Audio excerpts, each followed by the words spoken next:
Olá, queridos, sejam bem-vindos ao Entenda a Bíblia, sejam bem-vindos ao nosso canal. A partir de hoje nós vamos conversar sobre um dos livros mais emblemáticos de toda a Bíblia, mais difícil interpretação, um livro alegórico, o livro de Cantares, Cantares de Salomão, ou Cântico dos Cânticos. E é sobre isso que nós vamos falar no Entenda a Bíblia de hoje e nos próximos vídeos.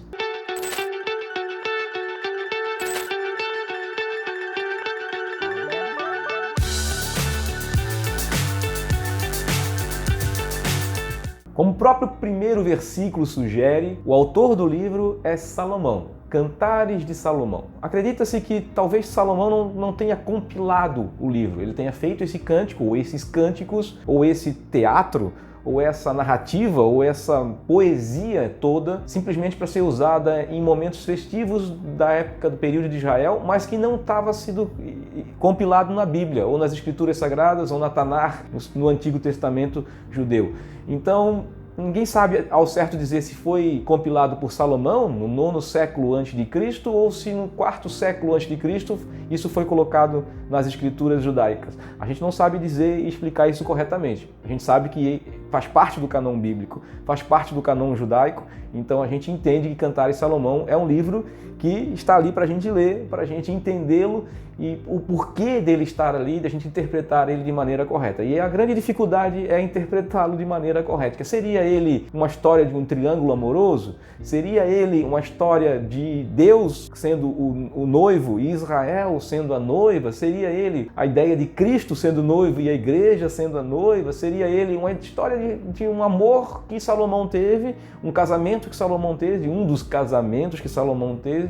E talvez seja a história do grande amor da vida de Salomão, dentro de todas as mulheres que ele teve, talvez tenha sido esse o grande amor da vida de Salomão. Então é sobre isso mais ou menos que nós vamos falar nos próximos vídeos. A ideia verdadeira é que o livro de Cantares de Salomão é uma poesia muito rica. E sim, ele era usado em casamentos, era cantado em casamentos, era uma música realmente cantada em casamentos que revelava a ideia festiva, a ideia do porquê de um casamento, o porquê de uma relação entre homem e mulher e essa paixão e esse amor vir da parte de Deus e abençoar a vida do casal. Existe a ideia também, e a gente vai falar sobre isso no próximo vídeo, a união de Deus com o seu povo, o povo de Israel. Nós vamos falar sobre isso e hoje trazido para os nossos dias a ideia de Cristo se unindo com a sua igreja. Nós sabemos que nós somos chamados de noiva de Cristo, Cristo é o noivo e a igreja é a sua noiva.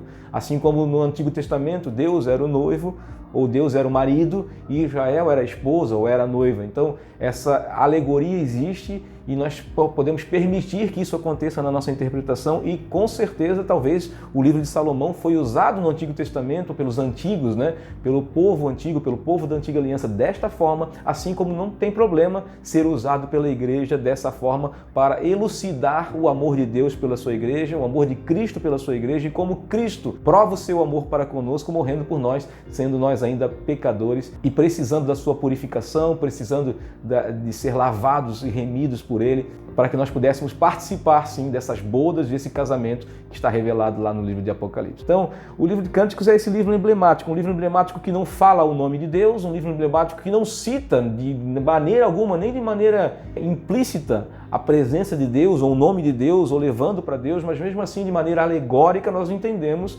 e podemos entender sim, não está errada essa interpretação, entender que Deus ele está no livro e Deus é o noivo no livro e prova o seu amor para com a sua noiva, com o povo de Israel ou com a sua igreja. Então é mais ou menos sobre isso que a gente vai falar nos próximos vídeos também. A gente vai colocar a ideia da presença desses cânticos, dessa poesia, dessa música presente nas festas judaicas e a gente vai entender por que existia esse livro, forma de música, sendo cantado nas festas judaicas, qual era o interesse disso, qual era a interpretação disso, por que eles faziam isso, e qual era o motivo de tudo isso e qual era o ensinamento que eles queriam trazer para o povo ao fazer isso nas festividades judaicas. Então nós vamos falar sobre isso no próximo vídeo. Até lá, que Deus te abençoe, um grande abraço.